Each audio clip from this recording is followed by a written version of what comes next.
Здравейте!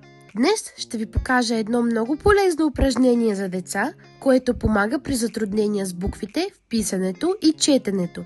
Нарича се азбука в осмици. Първата стъпка е да помолите детето да си помисли за буквите от азбуката и да открои тези, които му създават трудности. След това детето трябва да нарисува пред себе си легнала осмица. През центъра на осмицата прокарваме вертикална линия, която я разделя на две окръжности, подобна на буквата Ф. Сега идва ключовия момент. Детето трябва да впише в избраната от него окръжност трудната буква. Важно е да не отлепя ръката си от листа, докато рисува буквата.